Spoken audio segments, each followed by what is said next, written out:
A very good afternoon to all of you. Good afternoon ma'am. Good afternoon ma'am. Good afternoon class. जैसा कि आप सभी को पता है कि measurement evaluation and statistics in education की क्लास में हम लोगों ने प्रीवियस क्लास में काई स्क्वायर टेस्ट पर न्यूमेरिकल की एक सिचुएशन पे न्यूमेरिकल करना सीखा था और मैंने आप सभी को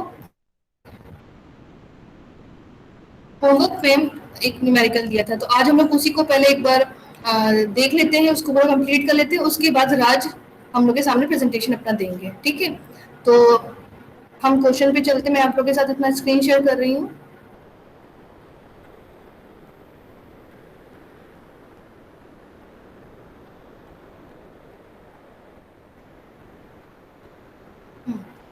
उस दिन एक एग्जाम्पल हो चुका था जिसपे हम लोगों ने स्ट्रीम्स की बात की थी ना। अभी हम लोग बात करते हैं numerical on hypothesis of equal probability.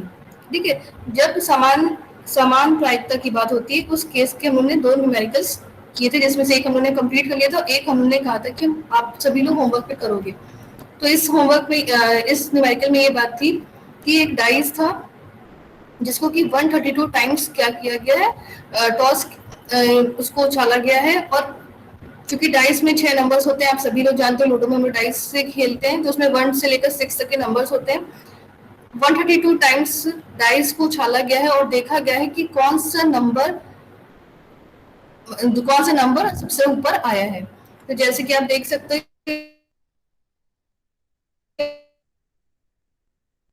Numerical में दे रखा है नंबर टर्न्ड अप 1 2 25 14 29 28, यानी 132 टाइम्स में 1 नंबर 16 बार आया है, 2 नंबर 20 बार आया है, 3 नंबर 25 बार आया है, 4 बार और जो 4 नंबर है वो 14 टाइम्स आया है, 5 नंबर 29 टाइम्स आया है और 6 नंबर 28 टाइम्स आया हुआ है।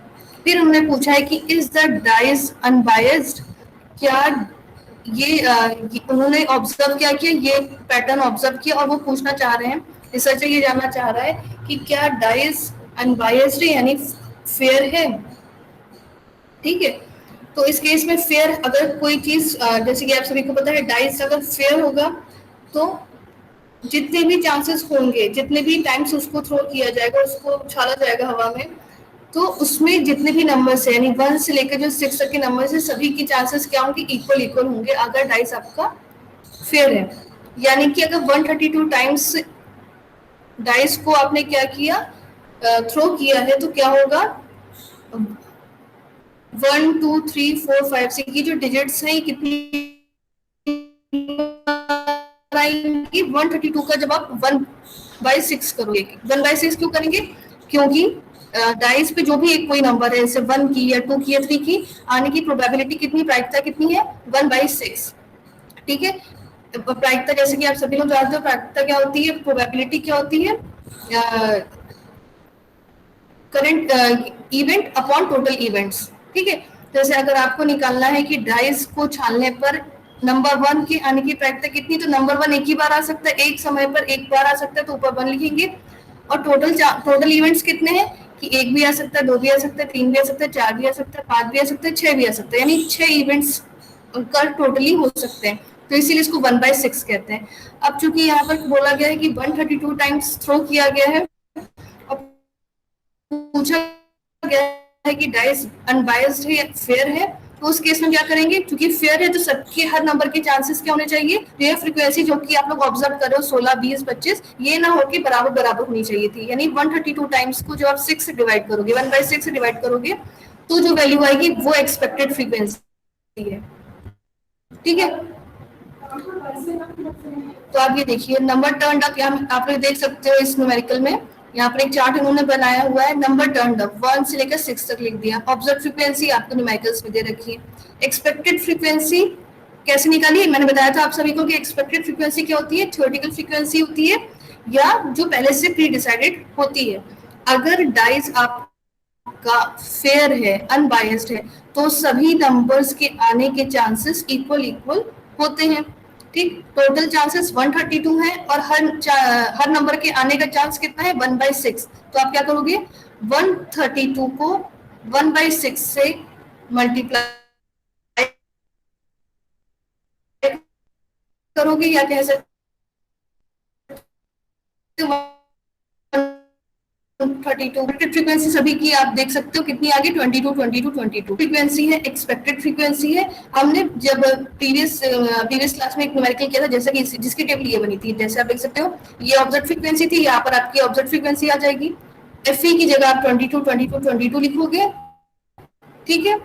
फिर आप क्या करोगे, F O minus F E का होल स्क्वायर की वैल्यू कैलकुलेट करोगे, फिर F O minus F E की होल स्क्वायर को एक्सपेक्टेड फ्रीक्वेंसी से डिवाइड करोगे।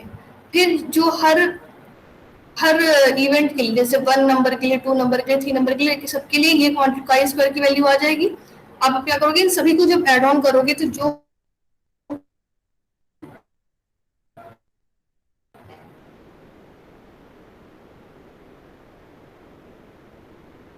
वैल्यू दिखाएगा वो क्या होगा, आपकी कैलकुलेटेड काई स्क्वायर की बता दिया। क्योंकि ये होमवर्क था तो मैं जानना चाहती हूँ क्या सभी स्टूडेंट्स ने किया है, आंसर्स आपने फाइंड आउट कर लिए हैं, इसके क्या आ रहा है आंसर? यस मैम, हो गया मैम। इसमें आ रहे हैं कि हाँ संजय, कैलकुलेटेड कितनी वैल्यू। वैल्यू हो रही काई स्क्वायर?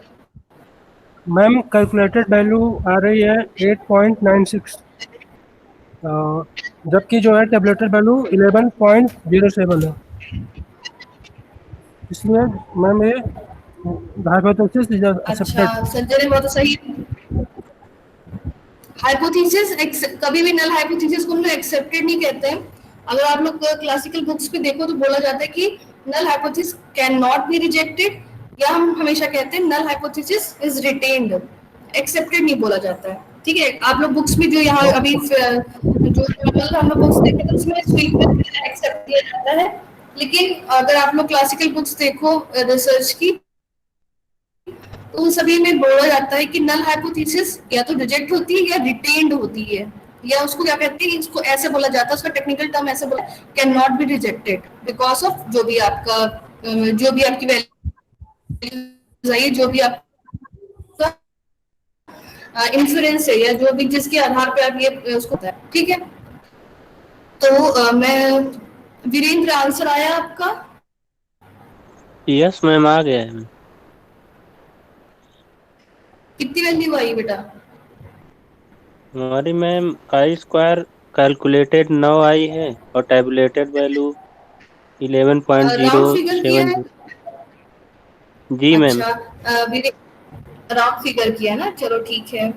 जिससे मैम देखो हमारी हाँ संजय बताओ। 8.96, मैम हमारी कैलकुलेटेड वैल्यू 8.96 आई है। तो मैम 8.96 मेरी 8.99 आई है। मेरी, हाँ 8.999 करके आएगी मैम, तो 9 बता हाँ दीजिए। हाँ, यस तो मैम मैंने 8.99 आई है। हाँ मैंने जो कैलकुलेट किया था खुद वो आई थी आप मेरी 8.998 समथिंग। ठीक है, अच्छा ठीक है, आप सभी लोगों ने बिल्कुल सही आंसर बताया। अब ये बताओ डिग्री ऑफ फ्रीडम यहाँ पर क्लियर हुआ था उस दिन? डिग्री ऑफ फ्रीडम यहाँ पर कैसे निकाली आप लोग ने? यस मैम, मतलब ma'am R1 C1 C-1।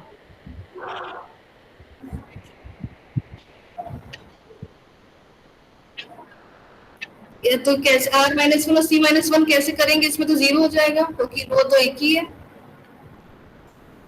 Frequency वाला। जब आपका हाइपोथेसिस ऑफ इक्वल प्रोबेबिलिटी आएगा ना, इस तरह के क्वेश्चंस होंगे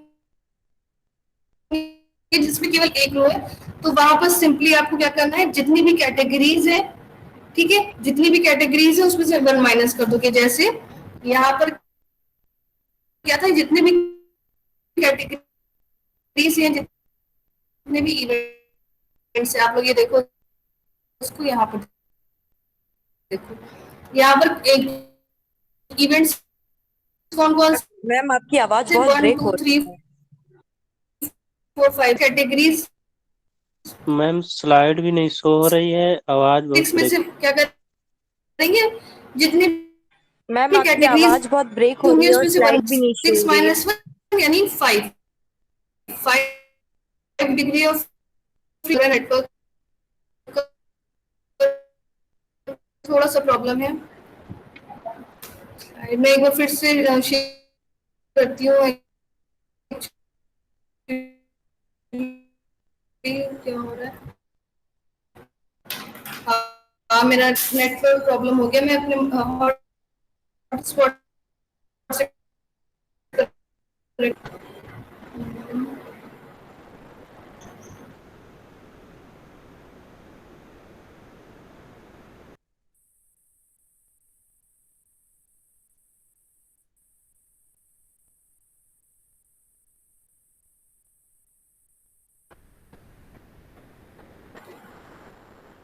नेहा, आलोक, यस मैम। अब आवाज आ रही मेरी? यस मैम, आवाज आ रही है। Okay okay, network. अच्छा ठीक है, अब ये देखो आप लोग की स्क्रीन शो हो रही है, आप लोग को पीपीटी शो हो रही है? यस मैम, हो रही है। जी में ठीक है। हाँ, तो हम लोग को सिंपली यस कैसे मैम हो करना रही है? है। ओके ओके, तो आपको क्या करना है, जब भी आप लोग ये देखो, आप लोग का न्यूमेरिकल काई स्क्वायर पे बेस्ड है, और जिसमें कि हाइपोथेसिस ऑफ इक्वल प्रोबेबिलिटी वाला जब आपके पास आएगा, उसमें डिफरेंट डिफरेंट कैटेगरीज दे रखी होंगी। तो हमें क्या करना है, सिंपली जितनी भी कैटेगरीज दे रखी है उसमें से आप 1 माइनस कर दोगे, C-1 करोगे। कॉलम कह सकते हो, जितने कॉलम से उसमें से 1 माइनस कर देंगे। जैसे यहाँ देखो स्ट्रीम्स थी, कितनी स्ट्रीम थी? Science, social science, humanities, vocational, others, तो 5 थी। तो 5 में से क्या करोगे, 1 माइनस करोगे, तो आ जाएगी आपकी 4। तो यहाँ पर 4 डिग्री ऑफ फ्रीडम होगी। और इस केस में आपके कितने इवेंट्स हैं? 1 to 6, या कह सकते हैं कितनी कैटेगरीज है? 6 है। तो 6 में से 1 माइनस करोगे। आपने जो वैल्यू भी 11.070 निकाली है, वो डिग्री ऑफ फ्रीडम देकर निकाली होगी ना आप सभी ने? Yes ma'am. ठीक है, तो 5, जितना भी आपके पास कैटेगरीज है उसमें से 1 माइनस कर दोगे, तो आपका क्या हो जाएगा, डिग्री ऑफ फ्रीडम आ जाएगी। जब 2x2 कंटिजेंसी टेबल हो, जब यह R×C, यानी रो इनटू कॉलम्स कुछ दे रखे हो, जैसे 2 रो हैं और 4 कॉलम है। अभी हम लोग आज तो हम लोग आई स्क्वायर का अभी फिलहाल पहला ही सिचुएशन पे हमने न्यूमेरिकल किया है। नेक्स्ट क्लास में हम लोग और भी करेंगे, तो आप लोग को और क्लियर हो जाएगा कि डिग्री ऑफ फ्रीडम कैसे कैलकुलेट की जाती है। तो आई होप कि हाइपोथेसिस ऑफ इक्वल प्रोबेबिलिटी से रिलेटेड काई स्क्वायर के क्वेश्चन आपको क्लियर हो गए होंगे। ठीक है, यस मैम, ठीक है। तो थैंक यू। इसी के साथ मैं अपना यहाँ पर अपना क्लास, अपनी जो प्रेजेंटेशन है वो ओवर कर रही हूँ। और अब राज हम सभी के समक्ष अपना प्रेजेंटेशन प्रेजेंट करेंगे। राज, आप रेडी हो? Okay ma'am, yes ma'am. Okay, आप करो, आप स्टार्ट कर लो।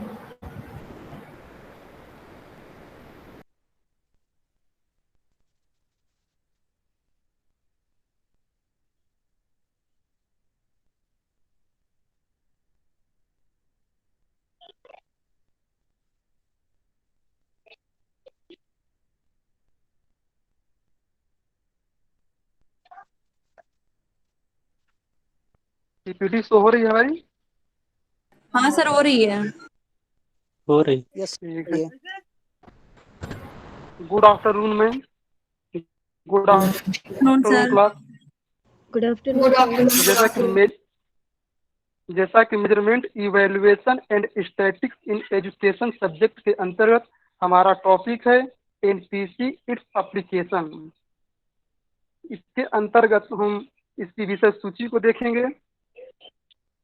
सामान्य संभावना वक्र की ऐतिहासिक पृष्ठभूमि, सामान्य वितरण वक्र का अर्थ, सामान्य संभावना वक्र की परिभाषा, संभाव्यता सिद्धांत, सामान्य संभाव्यता वक्र के उपयोग, मनोवैज्ञानिक एवं शैक्षिक समस्याओं के हल की विधियां, संदर्भ ग्रंथ सूची।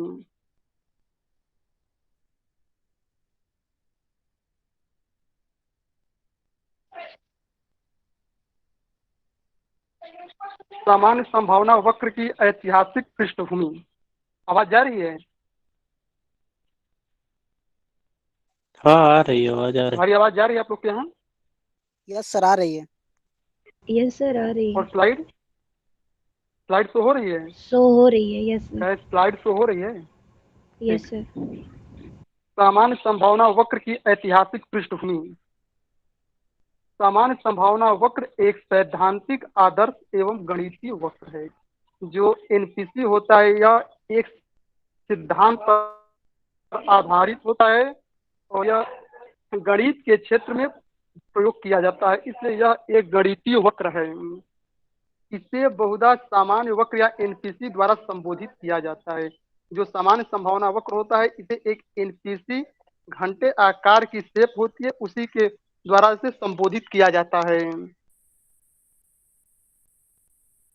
इस एनपीसी की जो रेखा था उस रेखा के समीकरण का प्रतिपादन सर्वप्रथम लंदन में निवास करने वाले फ्रांसीसी शरणार्थी एडी माइवर ने 1933 ईस्वी में किया था और व्यवसायिक उपयोगिता को स्पष्ट करते हुए फ्रांसीसी गणितज्ञ पियरे साइमन ने सामान्य वक्र की व्यवसायिक उपयोगिता को स्पष्ट किया।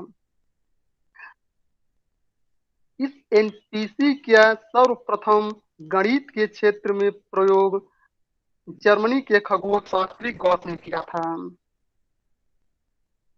अब देखेंगे समान वितरण वक्र का अर्थ क्या होता है।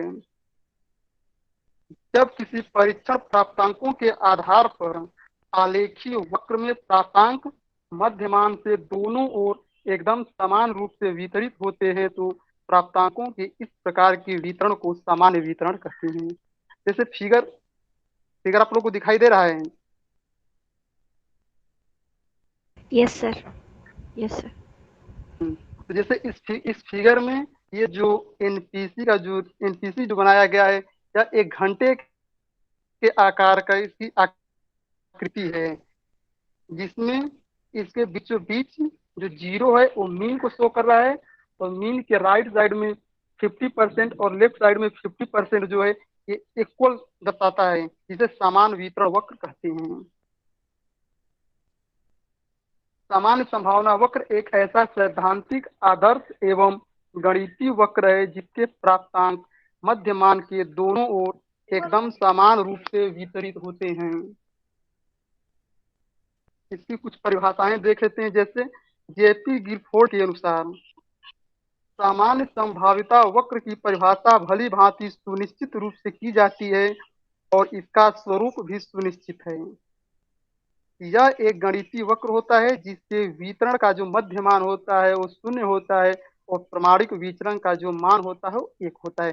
जैसा कि इसके फिगर में भी दिखाया गया है कि जो इस एनपीसी का जो मीन होता है यह 0 होता है और प्रत्येक 2 सिग्मा के बीच में 1 का अंतराल होता है। यह इसका स्टैंडर्ड डिविएशन है।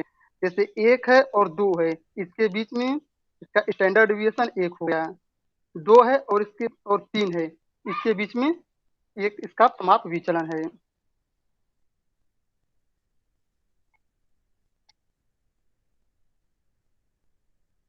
संभाव्यता सिद्धांत, प्रोबेबिलिटी थ्योरी। संभाव्यता सिद्धांत हमें यह बताता है कि जैसे कोई भी घटना है वो अगर X प्रकार से घटित हो सकती है तो Y प्रकार से घटित नहीं हो सकती है। मान लीजिए एक कोई टॉस है, सिक्का है जिसके एक तरफ हेड है और दूसरे तरफ टेल है। यदि उसको हवा में उछाला जाए तो या तो हेड आएगा या तो टेल आएगा। दोनों में से दोनों को आने की जो संभावना होगा वो इक्वल है। ऐसा नहीं है कि हेड और टेल दोनों एक साथ आ जाए।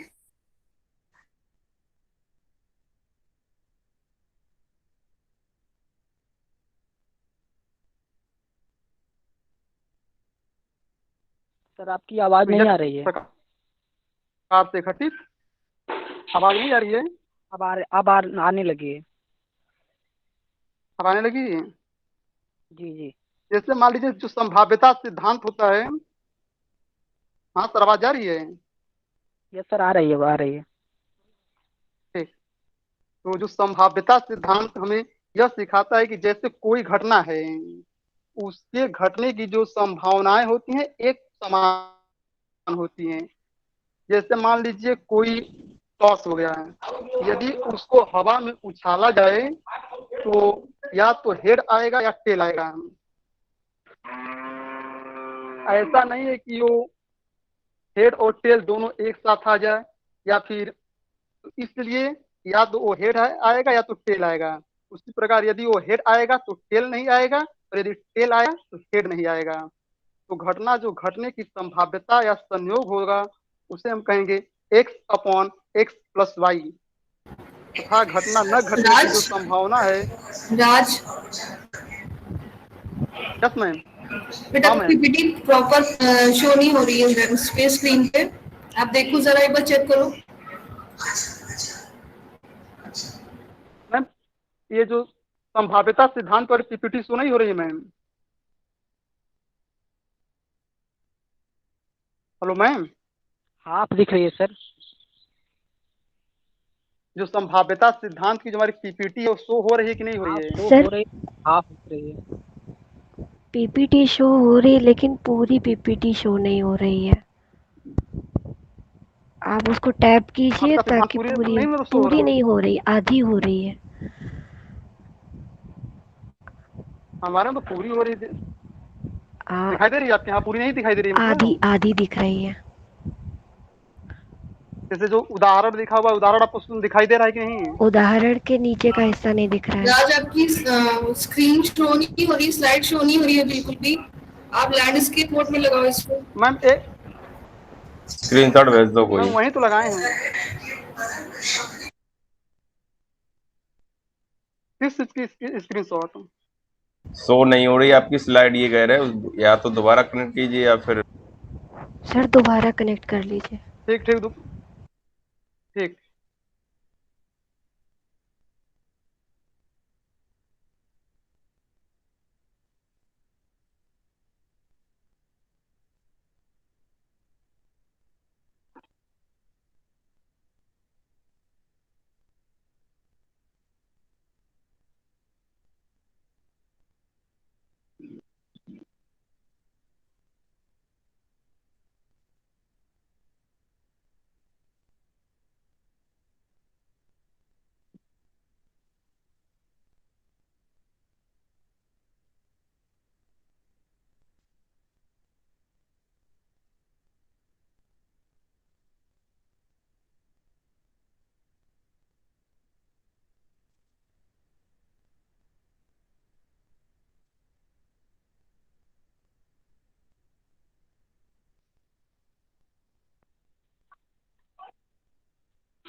राज अब ठीक है, अब ठीक है, अब आप स्टार्ट करो। ठीक है मैम। आ जा रही? हाँ बिल्कुल, आप बिल्कुल आपकी आवाज आ रही है, आप कंटिन्यू करो अब। ठीक है मैम। जो संभाव्यता सिद्धांत है वो हमें ये बताता है कि यदि कोई घटना यक्स प्रकार से घटित हो सकती है तो वाई प्रकार से घटित नहीं हो सकती है। तो घटना के घटने की जो संभाव्यता होता है या संयोग होता है वो एक प्लस वाई होगा। घटना न घटने की जो संभावना होगी Y upon X plus Y हो गई। अब इसके लिए उदाहरण आप लोग को, जैसे यदि कोई सिक्का है, अगर यदि उसको हवा में उछाला जाएगा, या तो वो चित गिरेगा या तो पट, अर्थात या तो वो हेड आएगा या टेल आएगा। तो दोनों प्रकार से गिरने की उसकी जो संभावना होगी वो समसंभावी है। अर्थात सिक्के के चित गिरने की भी संभावना 1/2 होगा और पट गिरने की भी संभावना 1/2 होगा। इसी प्रकार यदि दूसरा उदाहरण देखा जाए तो जैसे मान लीजिए किसी लॉटरी में 10 इनाम है, 50 टिकट उसमें से खाली हैं, तो एक टिकट खरीदने पर किसी व्यक्ति को टिकट में जो इनाम पाने की जो संभावना होगा वो 10/60 होगा, जबकि कोई इनामी टिकट न पाने की जो संभावना होगी वो 50/60 होगी। है समझ में आप लोग को?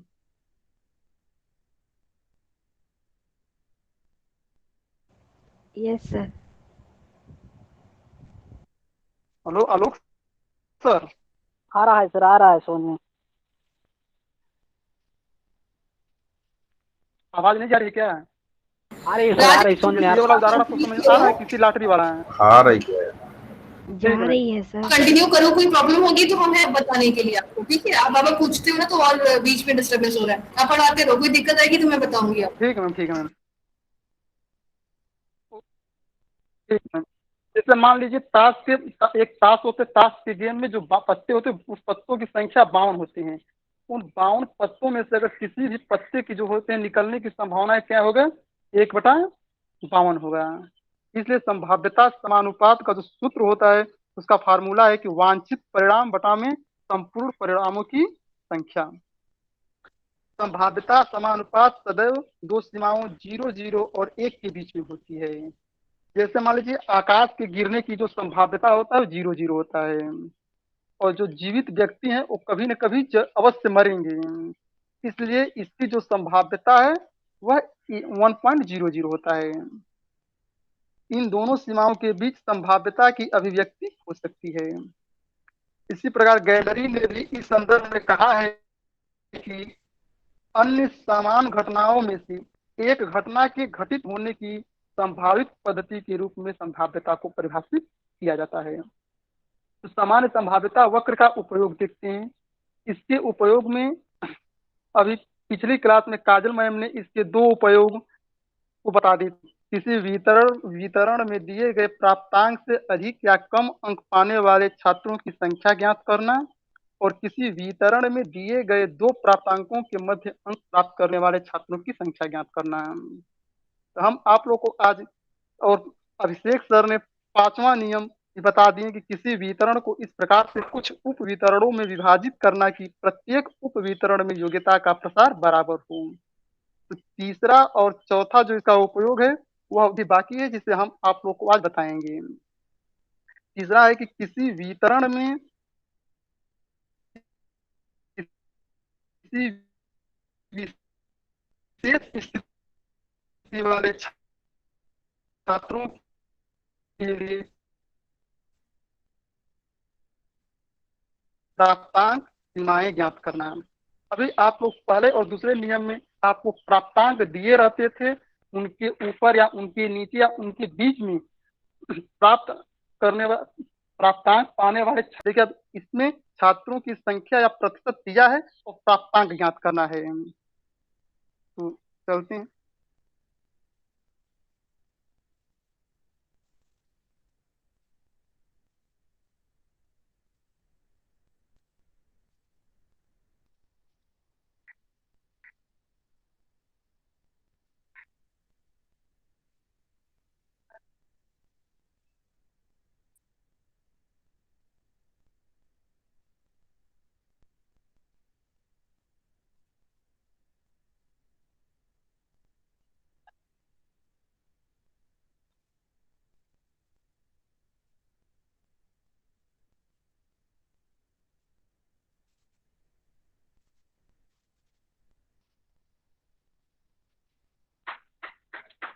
किसी सामान्य वितरण में दिए गए छात्र की प्रतिशत संख्या की सीमाएं निर्धारित करना।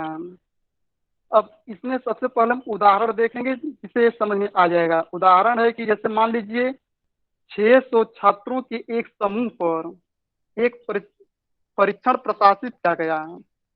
परीक्षण के प्राप्तांकों का जो मध्य मान है वो 50 है और जो उसका मानक विचलन स्टैंडर्ड डिविएशन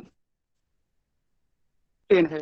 अब यह प्रश्न पूछ रहा है कि परीक्षण में 25% जो श्रेष्ठतम छात्र हैं वो किस प्राप्तांक से अधिक अंक प्राप्त करेंगे, और दूसरे में पूछ रहा है कि परीक्षण के मध्य के 40% जो छात्र हैं वो किस प्राप्तांक के बीच में अंक प्राप्त करेंगे, और तीसरा दिया हुआ है कि इस परीक्षण में नीचे के 400 छात्रों की प्राप्तांक किस प्राप्तांक से कम होंगे। तो जैसा कि इस उदाहरण में यह हमें छात्रों की संख्या या छात्रों का प्रतिशत ज्ञात है, लेकिन हमें यह ज्ञात नहीं है कि वो किस प्राप्तांक से अधिक अंक प्राप्त कर रहे हैं या किस प्राप्तांक के बीच अंक प्राप्त कर रहे हैं।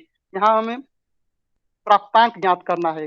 इसके लिए पहले नियम देख लेते हैं कि इसके लिए सर्वप्रथम करते हैं कि प्रतिशत या जो अंक दिया होता है उसको एनपीसी पर दर्शाते हैं और एनपीसी क्षेत्रफल तालिका से उसका जेड प्राप्तांक यानी जेड स्कोर सिग्मा वैल्यू ज्ञात करते हैं।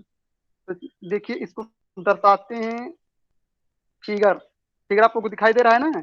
जैसे इस फिगर में उस सवाल में दिया है कि जो 25% श्रेष्ठतम छात्र हैं किस प्राप्तांक से अधिक अंक प्राप्त करेंगे। तो एनपीसी में जो मीन है, मीन के दाएं साइड में 50% और बाएं साइड में 50% छात्र उपस्थित होंगे। जो दाएं साइड में 50% छात्र हैं, बिल्कुल दाएं से जो 25% छात्र हैं उनके बारे में वो पूछ रहा है। तो पहले 25% को अगर हम 100 से गुणा करेंगे तो 2500 आएगा। एनपीसी क्षेत्रफल तालिका में थोड़ा सा देख कर बताइए कि 2500 किसके निकटतम है। किसी के पास है क्या एनपीसी तालिका?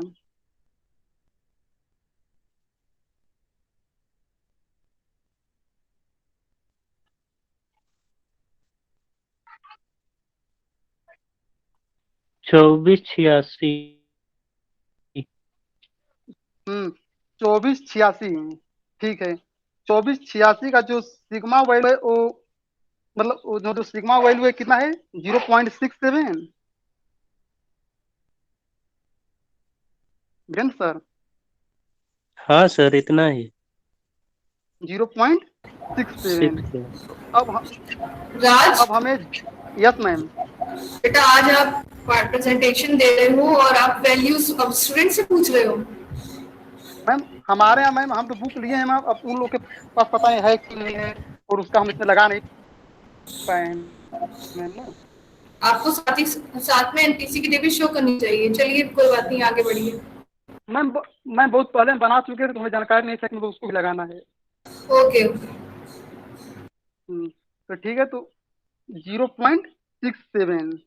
तो अब हमें जेड प्राप्तांक पता चल गया है कि 0.67 होता है।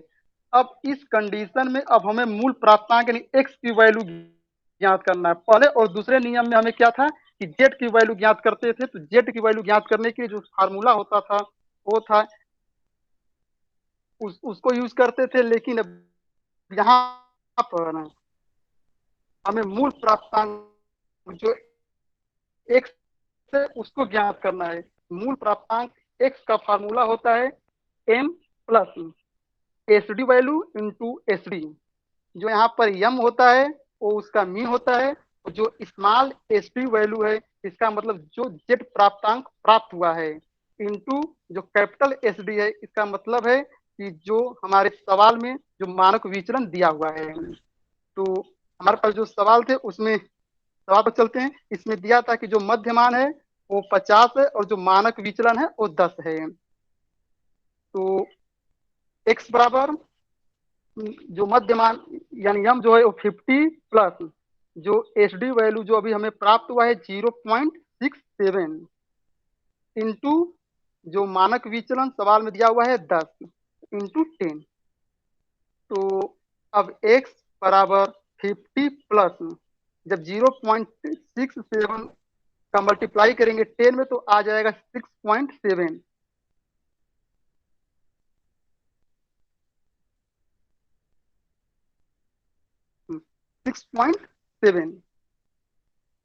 अब x बराबर जब 50 प्लस 6.7 बराबर आ जाएगा 56.7। जब इसको राउंड फिगर में लेंगे तो x बराबर आएगा 57। अतः जो श्रेष्ठतम 25% छात्र होंगे उनका अंक 57 से अधिक होगा। आया समझ में?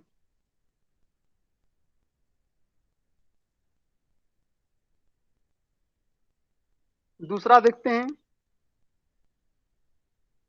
दूसरा दिया था कि परीक्षण के मध्य के जो 40% छात्र हैं वो किस प्राप्तांक के बीच अंक प्राप्त करते हैं, इसकी गणना हमें करना है।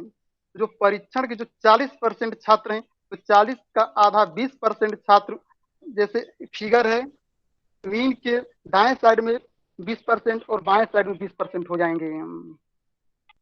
तो इसके लिए दाएं साइड में 20% और बाएं साइड में 20% छात्र उपस्थित होंगे। तो पहले जो एनपीसी क्षेत्रफल तालिका में मध्य मान से जो 20% दोनों ओर का निकटतम सिग्मा मान देखेंगे वो आएगा, जो 20% है यानी उसको हम 2000 के पास की वैल्यू देखेंगे तो 2000 के पास की वैल्यू आएगा 0.1985, जिसका सिग्मा वैल्यू है 0.52 दिया है। यस सर दिया। तो 0.52 1985 के पास की वैल्यू है। तो इसको अगर हम सिग्मा एनपीसी के दाहिने साइड के लिए यह वैल्यू प्लस में होगा और बाएं साइड के लिए यह वैल्यू माइनस में होगा। तो पहले हम माइनस के लिए देख लेते हैं, बाएं साइड के लिए। तो बाईं ओर जब यह मान ऋणात्मक होगा जबकि दाहिनी ओर यह मान धनात्मक होगा, तो -0.52 सिग्मा के लिए मूल प्राप्तांक अगर हम ज्ञात करेंगे तो उसका फार्मूला होगा m plus small HD value into HD, अर्थात m plus Z score into मानक विचलन। तो सवाल हमारा जो m है यानी मीन जो है वो 50 दिया हुआ है और जो एचडी वैल्यू यानी जो जेड स्कोर का जो मान आया है वो -0.52 आया है। तो -0.52 इंटू 10। अब अगर हम -0.52 में 10 से मल्टीप्लाई करेंगे तो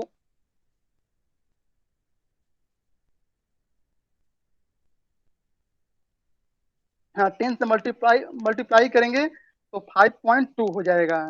तो 50 माइनस 5.2 इक्वल टू 44.8 आएगा। इसको अप्रोक्स वैल्यू इसका 45 हो जाएगा। तो फिगर में देखेंगे कि जो एनपीसी का जो फिगर है इसे बाएं साइड में माइनस की तरफ आ रहा है 45 और अब दाहिने साइड प्लस 0.52 के लिए देखेंगे तो फिर फार्मूला लगाएंगे m plus Z score into मानक विचलन। तो m हमारा 50 दिया हुआ है प्लस क्या हो रहा है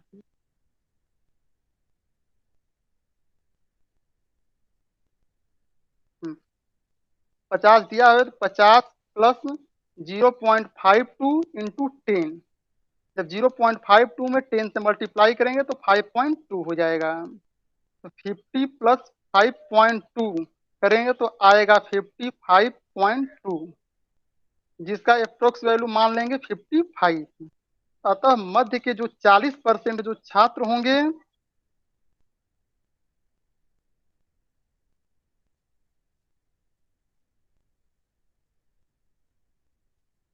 जो मध्य के 40% छात्र होंगे उनकी जो निम्न सीमा होगी वो 45 हो गया, क्योंकि मीन से बाएं साइड में जो माइनस साइड में आया था वो आया था 45 और उनकी जो उच्च सीमा होगा यानी दाहिने साइड में आया है 55। तथा हम कह सकते हैं कि जो मध्य के 40% छात्र हैं उनकी निम्न सीमा 45 है और उच्च सीमा 55 होगा। इसी प्रकार तीसरे नियम में भी देखते हैं कि जैसे इसने प्रतिशत न देकर छात्रों की संख्या दिया हुआ है। बोला है कि इस परीक्षण में नीचे के 400 छात्रों के प्राप्तांक जो हैं वो किस प्राप्तांक से कम होंगे इसकी गणना करना है। इस वाले जो छात्रों की संख्या 400 दिया है इसको हम प्रतिशत में बदल देंगे। प्रतिशत में बदलने के लिए जितने छात्र दिए रहते हैं उन छात्रों की संख्या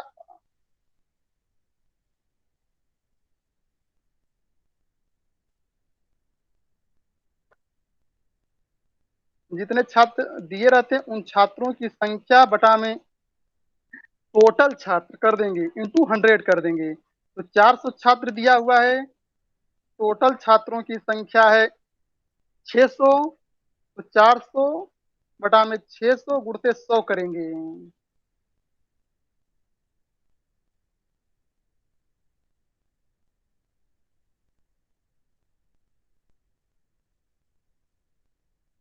तो 400 बटा में 600 गुणते 100 करेंगे तो आ जाएगा 66.67%। अब चूंकि अब बात क्या है कि नीचे के परीक्षण नीचे के 400 छात्र, जो नीचे के सबसे 400 छात्र हुए ये एनपीसी में बिल्कुल बाईं तरफ से इसकी हम गणना करते हुए चलेंगे। तो जब हम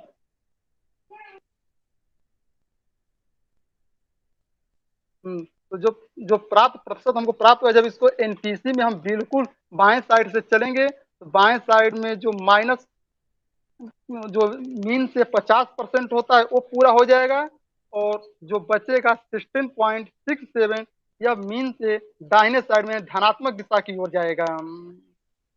तो अब हम देखेंगे कि जो 16.67 धनात्मक दिशा में जा रहा है उसका सिग्मा मान कितना होगा एनपीसी टेबल में। एनपीसी टेबल में जब हम 16.67% के लिए जब सिग्मा मान देखेंगे तो देखेंगे कि 1667 के पास में कौन सी वैल्यू है। तो एनपीसी टेबल में देखेंगे कि 1667 के पास में 1664 दिया हुआ है जिसकी क्षेत्रफल तालिका 0.43 है। क्या वीरेंद्र सर आ रहा है कितना? हाँ सर इतना ही है 0.4। 0.43 आएगा क्योंकि 1667 के पास में 1664 है उसके नजदीक की वैल्यू। तो आएगा एनपीसी क्षेत्रफल तालिका से 0.43।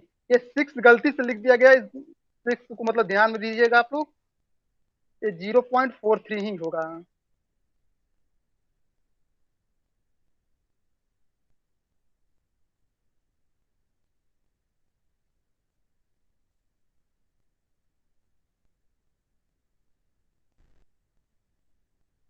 अब चलते हैं सवाल पर, देखते हैं। तो इसका फिगर देखेंगे तो मीन से बाएं साइड में बिल्कुल 50% हो गया और दाहिने साइड में भी 16.67% आ गया जिसका सिग्मा वैल्यू अभी आप लोग को प्राप्त हुआ है 0.43। अब चलते हैं फार्मूले पर। तो फार्मूला इसका होता है निकलने का x बराबर m plus Z score into मानक विचलन। तो हमारा मीन दिया हुआ है 50 प्लस अभी सिग्मा वैल्यू जो हमें प्राप्त हुई है 0.43 इंटू 10। तो 50 प्लस जब 0.43 इंटू 10 करेंगे तो आएगा 4.3। तो x बराबर 54.3 यानी x बराबर 54। अतः हम कह सकते हैं कि जो नीचे के 400 छात्र होंगे वो 54 या इससे कम अंक प्राप्त करेंगे। क्लियर है? यस। अब नियम 4, चौथा नियम में दिया है कि किसी परीक्षण के प्रश्नों का कठिनाई स्तर ज्ञात करना है। जैसे मान लीजिए कोई टेस्ट लिया गया, उस टेस्ट का जो कठिनाई स्तर था वो कितना है इसको ज्ञात करने के लिए किसी परीक्षण के प्रश्नों का जब कठिनाई स्तर हमें ज्ञात करना होता है तो प्रत्येक प्रश्न को सही हल करने वाले छात्रों का प्रतिशत या गलत हल करने वाले छात्रों का प्रतिशत ज्ञात कर लेते हैं और उसका सिग्मा मान ज्ञात कर लेते हैं। तो यही सिग्मा मान उस प्रश्न की कठिनाई स्तर को दर्शाएगा। सिग्मा का मान जितना अधिक होगा प्रश्न का कठिनाई स्तर उतना ही अधिक होगा। उदाहरण देखिए, जैसे दिया है कि किसी परीक्षण को समूह पर प्रसारित करने के उपरांत अंकन किया जाता है यदि 3 प्रश्नों को सही हल करने वाले छात्रों का प्रतिशत निम्नलिखित है। जैसे मान लीजिए 3 प्रश्न थे, उनको सही हल करने वाले जो छात्र थे उनका प्रतिशत दिया है। जैसे मान लीजिए प्रश्न एक को सही हल करने वाले छात्रों का जब प्रतिशत था वो 65 था, और जो प्रश्न 2 सर को सही स्लाइड हल नहीं करने शो का रही। स्लाइड शो हो से रही नहीं है, दिख रही है। सर स्लाइड नहीं नहीं दिख नहीं शो रही है शो रही। हो सर। रही, जो पढ़ा रहे हैं वो नहीं दिख रही। सर ये जो चौथा आप नियम का पढ़ा शो, रहे हैं वो नहीं दिख रही। सर ये चौथा वाला शो हो रहा है कि नहीं? नहीं सर, चौथा वाला नहीं हो रहा है। ये जैसे दिया कि किसी परीक्षण के प्रश्नों का कठिनाई स्तर ज्ञात करना, ये सोने मतलब आपको नहीं शो हो रही है? ये हाल दूसरा नहीं दिया सर, हुआ नहीं है। दिख। ठीक सर, हम फिर से लेफ्ट होके ज्वाइन करें क्योंकि बारिश हो रही है ना। राज, आप जिस जो स्लाइड से पढ़ा रहे हो वही स्लाइड पे रखो ना, ये तो आप कंटिन्यूअसली चेंज करते रहो उसको। मैम हमारे यहाँ बारिश बहुत तेज हो रही है तो इसलिए इधर उधर हो जा रही है। चलो कोई बात नहीं। और टाइम भी हो रहा है तो आप अपने हिसाब से टाइम को देख के चलो। प्रेजेंटेशन में जैसे मैंने कहा ही है पहले से कि टाइम को भी हमें देख के चलना होता है, टाइम ठीक लिमिट के मैम, बस अंदर ही। 5 मिनट में खत्म।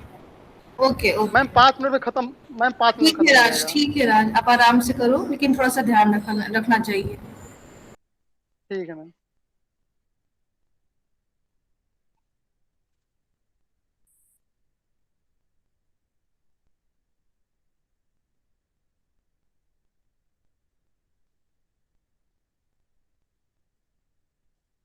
सर अब शो हो रही स्लाइड? नहीं हो रही है। सर ठीक है सर। नहीं हो रही है, नहीं, नहीं सर। नहीं हो रही है। आप लेफ्ट होइए, लेफ्ट होके फिर से आइए। अच्छा अच्छा।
हाँ अब शो हो रही। हो रही है सो? जी सर। ठीक सर। जैसे मान लीजिए किसी परीक्षण को समूह पर प्रसारित करने के उपरांत अंकन किया जाता है यदि 3 प्रश्न को सही हल करने वाले छात्रों का प्रतिशत निम्नलिखित है। जैसे मान लीजिए प्रश्न 1 को सही हल करने वाले छात्रों का प्रतिशत 65% है, प्रश्न 2 को सही हल करने का जो प्रतिशत है वो 85% है, और प्रश्न 3 को सही हल करने का जो प्रतिशत है वो 45% है। अब अगर पूछा जाए कि उपरोक्त प्रश्नों की कठिनाई स्तर की तुलना कीजिए, तो पहले हम देखेंगे कि जो प्रश्न संख्या 1 है उसको कितने परसेंट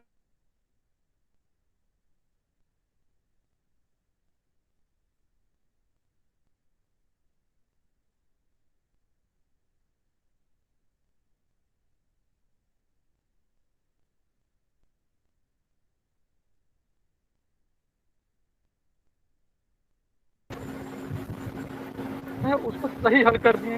इसका मतलब कि जो दाहिने साइड में जो +1 सिग्मा 2 सिग्मा और 3 सिग्मा है इसका जो टोटल 50% होता है तो ये 50% और 15% मीन से बाईं ओर प्रदर्शित होगा। अब बाईं ओर के 15% छात्रों का सिग्मा मान यदि हम ज्ञात करें तो देखेंगे कि 1500 के एनपीसी टेबल में 1500 किसके नजदीक में है?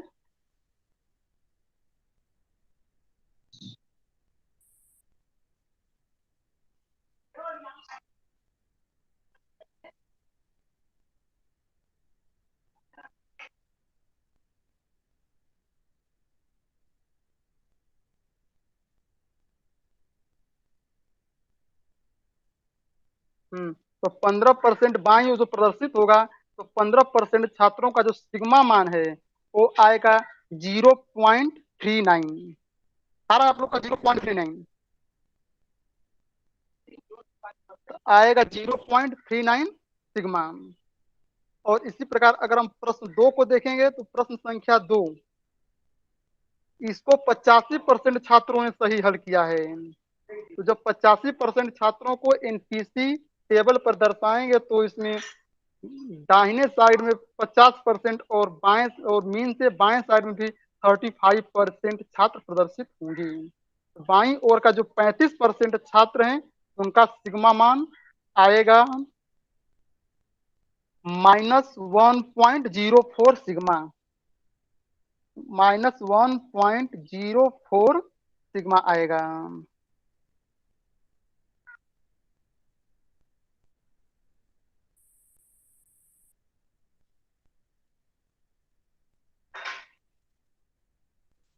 और इसी प्रकार प्रश्न संख्या 3 को देखेंगे तो इसको 45% छात्रों ने सही हल किया है। अतः एनपीसी में पूर्ण रूप से यह जो होगा वो मध्यमान के दाईं ओर ही स्थित होगा।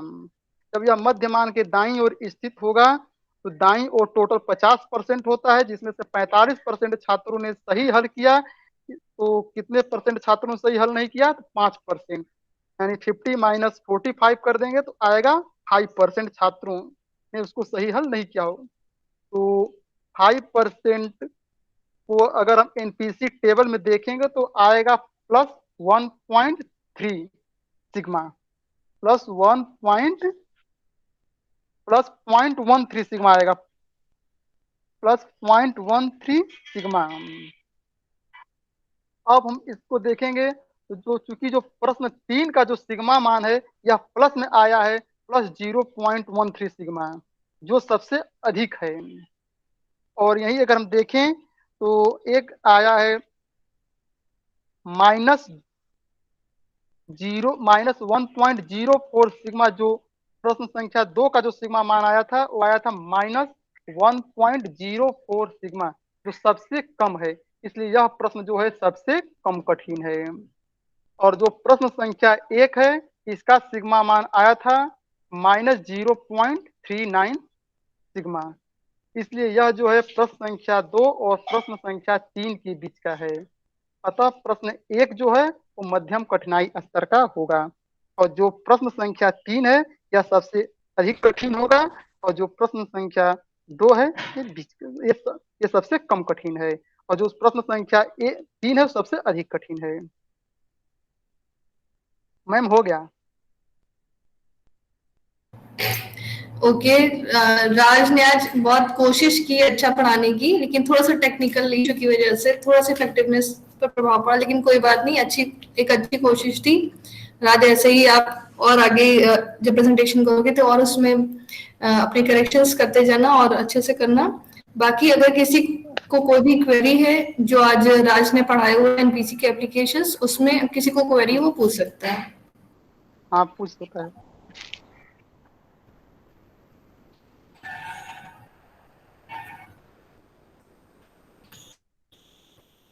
आज मुझे लग रहा है कि किसी को कोई क्वेरी नहीं है। जो क्वेश्चंस आपने पढ़ाए हैं वो बहुत अच्छे से समझाए हैं, उनको अच्छे से समझ में भी आ गए। तो आज आपका प्रेजेंटेशन कंप्लीट होता है, और इसी के साथ आज मुझे लग रहा है कि सभी स्टूडेंट्स जिनका मेरी यूनिट के अंडर में था प्रेजेंटेशन आज कंप्लीट होते हैं। बाई चांस किसी का अगर अभी प्रेजेंटेशन नहीं हुआ है तो वो बता देगा। और अभी आप लोग के 2 टेस्ट बचे हुए हैं, काई स्क्वायर टेस्ट और मैन विटनी यू टेस्ट। तो उस पर हम लोग अब नेक्स्ट क्लास में बात करेंगे। तो आज के लिए क्लास आपकी यहीं पर मैं वाइंड अप करती हूँ, नेक्स्ट क्लास में फिर से मिलेंगे। Thank you class. Thank you ma'am. Thank you ma'am. Thank you ma'am.